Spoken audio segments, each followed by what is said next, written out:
ending of this entire reopening of the case which has happened, and what is it going to lead to? You said that we are not sure whether the arrests will take place or arrests might not just happen like that.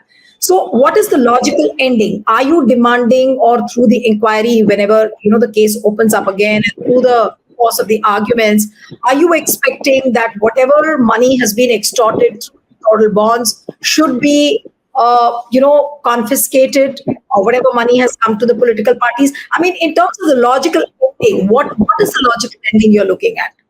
I mean, you Well, want I agree with you. Two, three things actually, Adarsh. Sorry to interrupt you. There are two, three things here. Now, the opposition has demanded the resignation of Nirmala Sitharaman, right? They are saying it's a clear-cut case of extortion, and legally all the money has been extorted by the political parties. So, what is going to happen? Are we going to see arrests? Are we going to see the stepping down of Nirmala Sitharaman? What is the kind of logical ending you are looking at? Sorry, I lost you for a... Yeah, I'm saying that according to you, what is the logical ending of your reopening of the case? Is it the arrest of Nirmala Sitharaman? Is it some kind of an inquiry into what ED and the other enforcement agencies have been doing? What is that logical ending? Well, it will be a multiple instances of release. As you said, a resignation might be a possibility, which we expect, because without resignation, people sitting there, how can you expect a fair investigation of such big political figures? So we expect resignation once the High Court or another constitutional court says that you have to go ahead with the investigation. So that is a very much given. Though seeing the way the BJP has been working at the center and their attitude towards such allegations of scam or whatever, it's not in their DNA to resign and go away so easily. That's what we have seen. There are so many other cases. And coming to the this one, confiscation of the extorted money. We expect, in fact, that was one of the demand of the prayer in Supreme Court, where that has to be confiscated. That was one of them, and that is also very much possible, but not through this process of what we are doing. That will be a separate course of action, of legal action for confiscating the extortion. Are you saying that these measures will be directed by the court, and then apparently whatever has to happen will happen?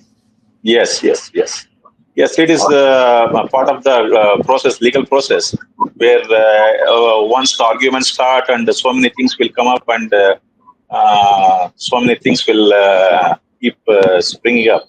So that will be left to our legal team led by Prashant Bhushan ji. But as you rightly asked, there should be punishment. There is no two way in that.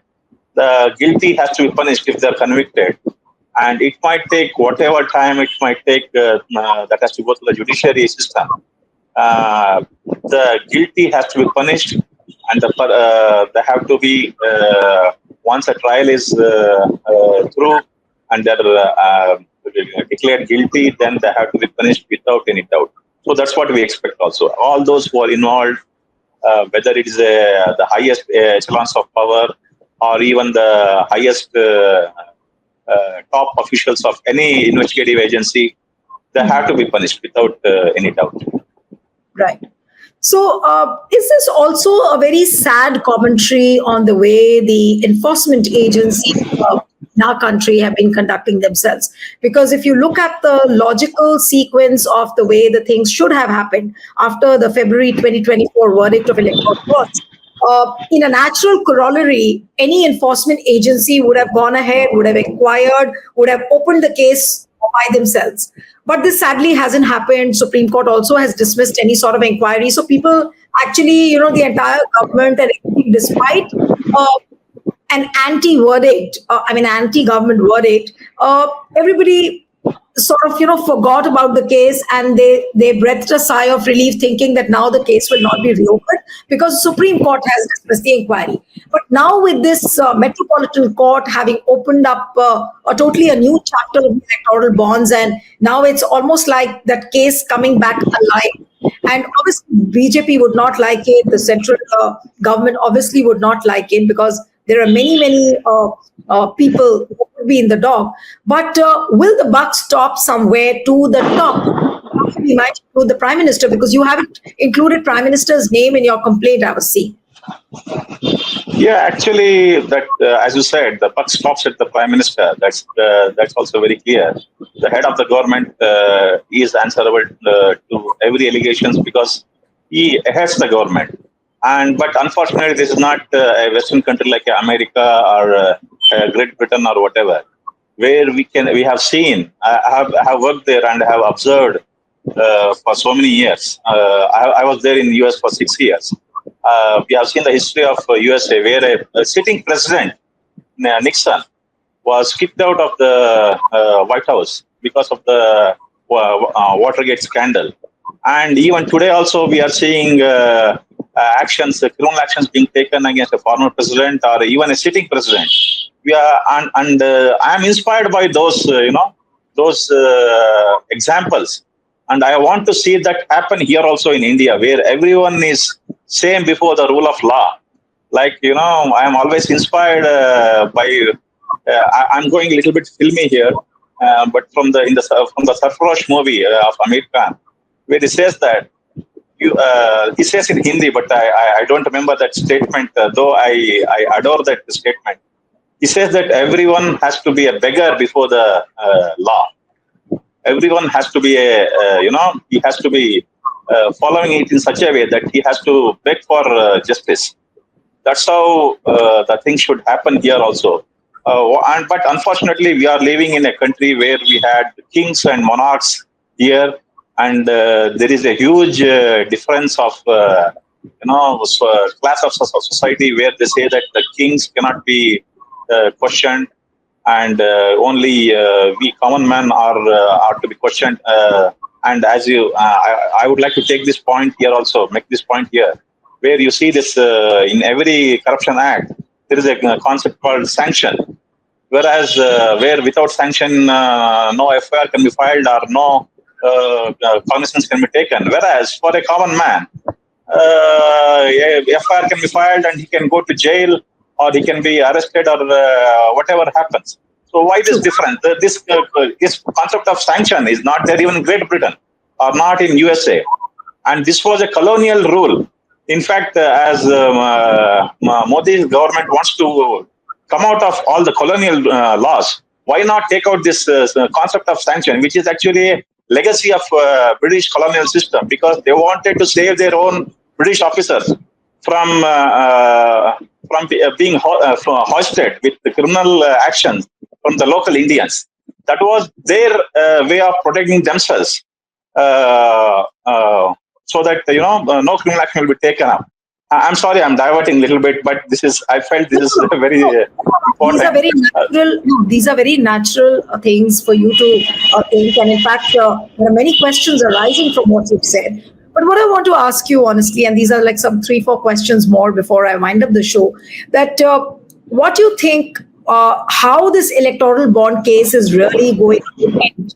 Because in the sense that, again, I'm repeating myself, but since you made, you made a mention of the film Sarfarosh, you made a mention of Richard Nixon, you made a mention of America's example. But the point is that this was Nirmala Sitharaman's own husband had said that electoral bond case is one of the biggest corruption cases in the world. This is what he had to say.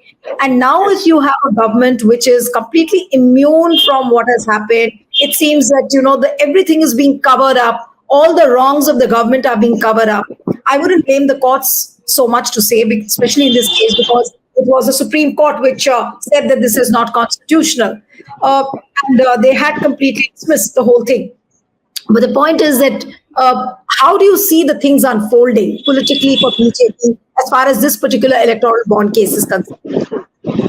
Well, actually, electoral bond case is going to be a a very serious setback for any ruling party here, the BJP, because that's the BJP brought this as a law, and they've already seen the setback because of the Supreme Court judgment in February, and it is not going to stop right here. It is going to be it is going to pull them down really hard because of the terrible law that has been made, which was misused, where the parliament itself was misused to bring it up as a law. So that is a very sad story of India, where every agency, every democratic institution, starting from the parliament to the investigating agencies and many other institutions, like even as SBI was used here, for Yes. covering up the things. So that way, that is a very sad story, and I think every sad story will have a happy ending. That's what we hope, and hope is the best way to go forward.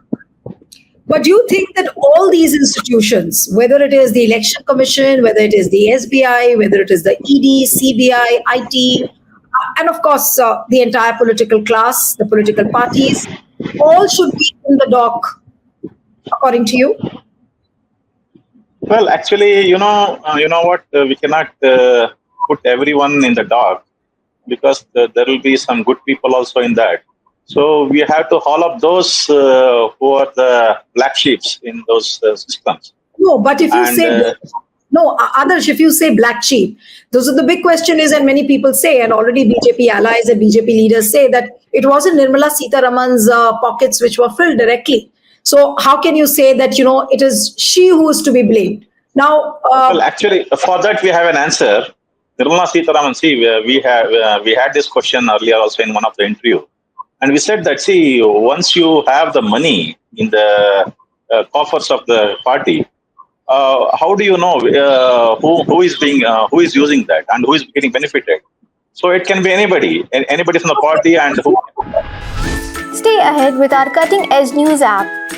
Instantly access the latest shorts in just 1 minute and breaking news in just 50 words. Download now for a smarter, faster news experience.